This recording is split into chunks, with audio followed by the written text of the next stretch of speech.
Olá, está começando mais um programa Resenha Livre em nossos estúdios. Hoje, para falar sobre o Tribunal do Júri, eu recebo o Dr. Jesus Greco.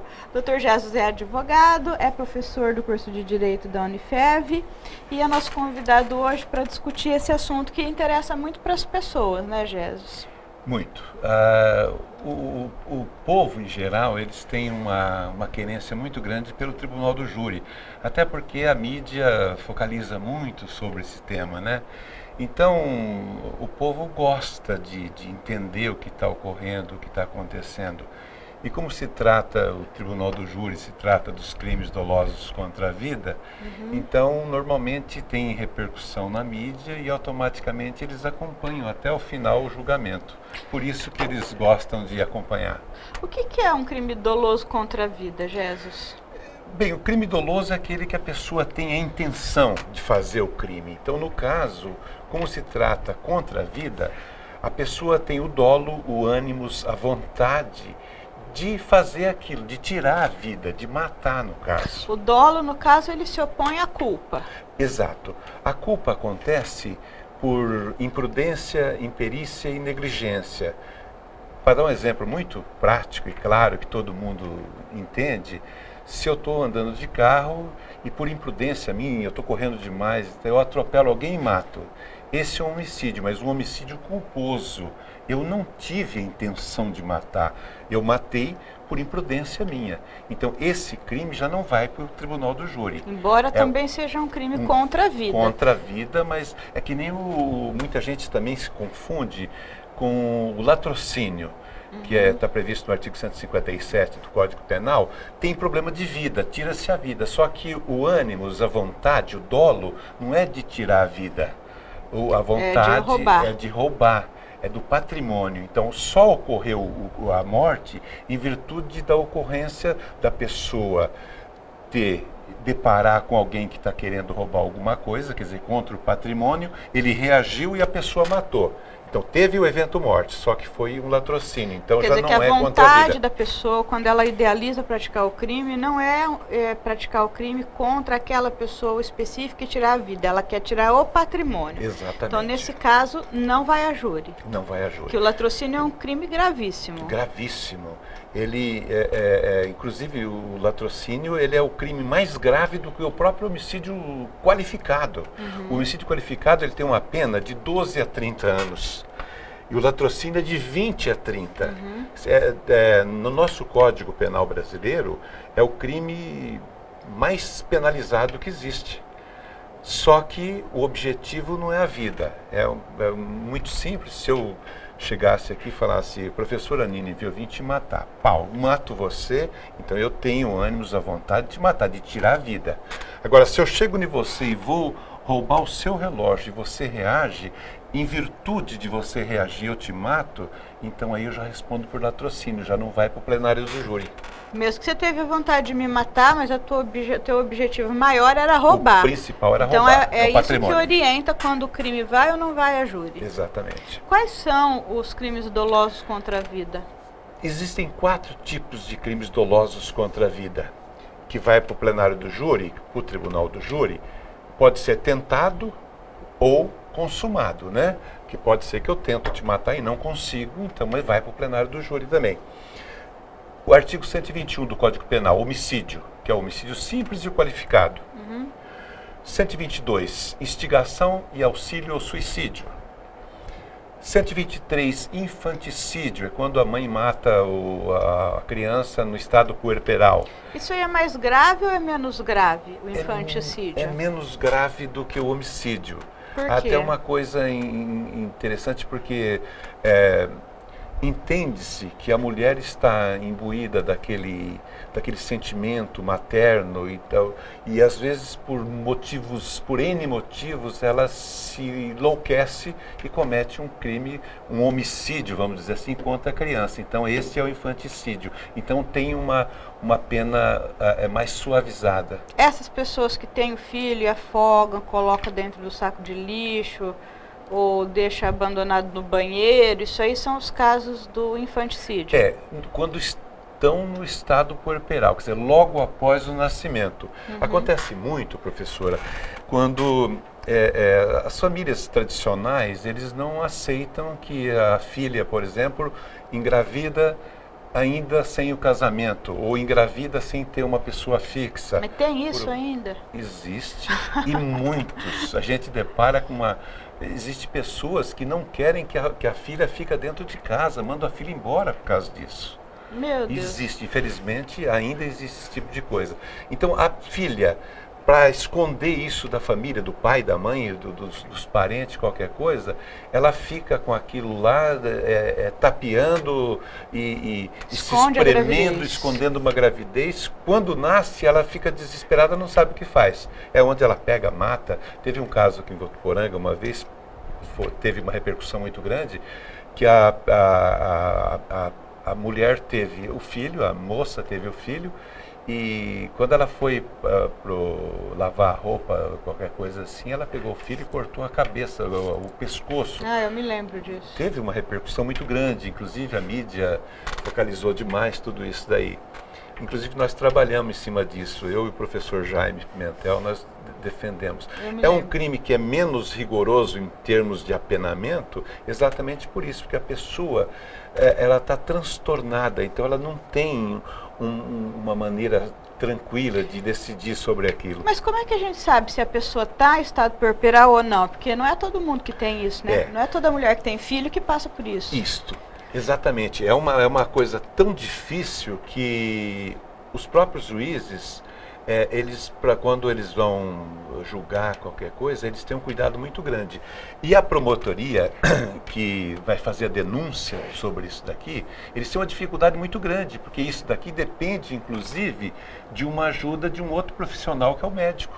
O médico tem mais facilidade, tem de ter uma perícia médica. Sem essa perícia, não existe. Aliás, todos os crimes que deixam vestígio têm de ter perícia. Já tem de ter uma perícia nesse caso. E tem de ter, inclusive, uma avaliação social sobre o caso. Tem de ter um assistente social também, que vai ajudar na interferência, junto com a interferência médica, para dar um norte para o juiz, porque o juiz sozinho ele não tem condição de decidir se realmente a mulher está naquele estado ou não.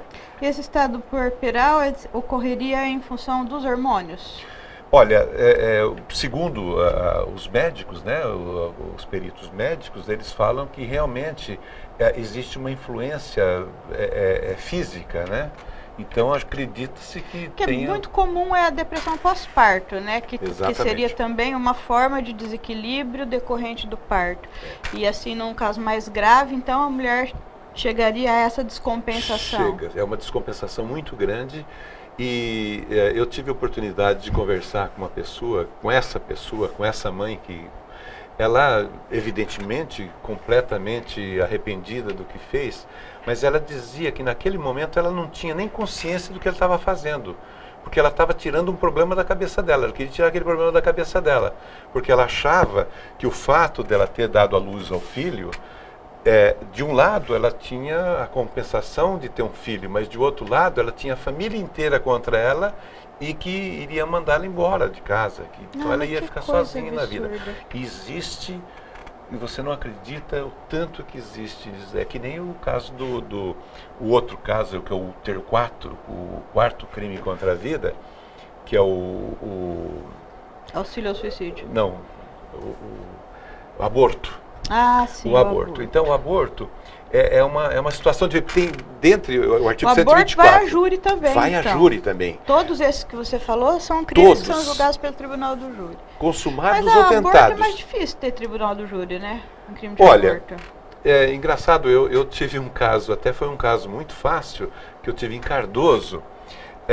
Porque tem o aborto, ele tem o artigo 124, 125, 126, 127, 128. São 5 tipos de aborto. Porque tem aquele aborto que a pessoa é estuprada e tal, então inclusive Que é legal. É legal, ela pode até abortar, tudo bem. Então essa daí até não tem tanto, não precisa tanto do acompanhamento médico, do acompanhamento do assistente social e tal. O infanticídio e o aborto normal, posteriormente, ele tem que ter um acompanhamento, porque senão a pessoa aí fica transtornada posteriormente. Aí vem o resultado a posteriori. Então é difícil também. Agora, este caso que eu tive em Cardoso, é mais difícil o aborto, porque o aborto ele pode ocorrer normalmente. Também é uma coisa mais clandestina, né? Muitas vezes ninguém toma conhecimento. Não toma conhecimento. Ou se a sociedade toma conhecimento também, como tem muito, né? Fica por isso mesmo, né? E até muitos médicos atendem de uma maneira assim, até livre e não quer esconder, não deixa esconder, ninguém fala nada também, né? Até porque também tem uma divergência, né? Tem gente que acha que tem que ser legalizado. A tendência é essa, a tendência é de legalização. Existe uma grande maioria, né? Principalmente em termos de religião, que não aceita o aborto, e tem muita gente que é favorável, acha que já é uma devia. questão de saúde pública, né? Exatamente. Quem defende o aborto geralmente fala que, como ele existe mesmo, e quem tem dinheiro faz numa clínica bem, com bons aparatos, e, enfim, a mulher pobre faz e acaba ficando ou estéril, às vezes até morre, né? Esse argumento da saúde pública é um argumento favorável à descriminalização. Tem até projetos agora, né, para o novo código, que vai inclusive até a 12ª semana, se não me engano. Mas o que tá impedindo muito é a interferência da religião, né? Principalmente a religião católica. Eu sou católico, mas a religião católica ela ainda está meio lá atrás, meio retrógrada, e ela tem algumas arestas que até esse Papa atual, o Papa Francisco, ele tem certas aberturas dentro da religião. Não estou dizendo nesse caso, mas, por exemplo, existe dentro da religião, a religião católica não admite que a pessoa que fez uma separação, que ele possa comungar, certo? E o Papa Francisco, nesse sínodo que teve agora, ele inclusive falou, nós temos de ver isso, a pessoa, qual que é o problema? Ele casa novamente, então a segunda esposa é uma bandida, então não vai dar oportunidade dele. E os bispos, os cardeais, que são mais tradicionalistas, não quiseram e não foi aprovado isso daí. Então, às vezes aparece um papa mais assim de cabeça, mas então, o fato do aborto vai ser muito difícil, principalmente defrontando com a religião católica. Mas eu acho que, bom, eu não posso dar muito palpite, porque dizem que eu sou muito palpiteira aqui no programa. Em vez de eu entrevistar, eu fico dando palpite, mas é que eu sou professora, não sou entrevistadora, né? Então o público tem que dar um desconto por causa disso. Na hora que eu vejo, eu já estou palpitando. Mas eu acho que para além da questão religiosa, também há argumentos racionais nos dois sentidos. Sim. Né? É um debate muito complexo, porque se existe a questão de saúde pública, também existe o direito à vida, né, do feto. E sei que muita gente defende em razão da própria dignidade da mulher que vai conduzir aquela gestação. Isso tem se discutido muito no caso do aborto do feto que era o sem cérebro, que o Supremo já decidiu, mas agora bebês que têm problemas de saúde, né? Então é uma coisa muito complexa, assim, fetos que são inviáveis ou com doenças que têm muita sequela. E aí até os bebês normais também, que agora pelo novo projeto, aí se for aprovado, também poderão ser abortados até a 12ª. Tem um projeto novo do Jean Willis também, que vai nesse sentido. Eu estava vendo esses dias, ele foi divulgado aí na mídia. Ele fez um projeto também no sentido do aborto até a 12ª semana, e também não precisaria de motivo nenhum. Né? Então a legislação vem caminhando aí nesse sentido, e muito difícil resolver. E tem, às vezes, inclusive encontra pessoas totalmente contrárias. Eu estava vendo sobre esse caso de que eles estão pensando de até o 12º semana e tal. Mas teve um deputado, me passou agora o nome, nós estamos falando, ele é pastor, inclusive. Nossa, mas ele fez no debate que teve lá na sessão da Câmara, foi uma coisa impressionante. O tanto que ele debateu, o tanto que ele falou contrariamente a esse tipo de coisa, né? Então, mesmo dentro da Câmara, dentro do Senado, existe aquele anteparo, né, que às vezes não concorda com esse tipo de coisa, né? O aborto é um tema fascinante. Nós podemos fazer um programa para discutir não, só inclusive, o aborto. Só para comentar, eu não sei se ainda dá tempo da gente falar, mas esse que eu estou falando, esse aborto que eu fiz em Cardoso, foi logo no começo que eu estava advogando e tal, e eu achava uma coisa gostosa de defender. O Tribunal do Júri foi fascinante para mim, né? O Tribunal do Júri é você deve lembrar que você fez, inclusive, um plenário do júri em Cardoso com a gente. É gostoso mesmo. Né? E esse caso, a moça tomou um remédio e abortou. Mas normalmente é aquele Citotec que aborta, aquele negócio. Mas ela tomou chá de picão. Picão é uma planta que a gente encontra no cerrado aí, e você pega e faz um chá. E aquilo lá me tocou. Falei, mas será que, né? Eu preciso procurar um médico para ver se realmente isso...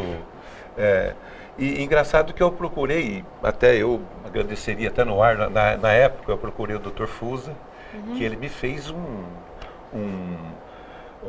apanhado, um laudo sobre os remédios que poderia causar o aborto.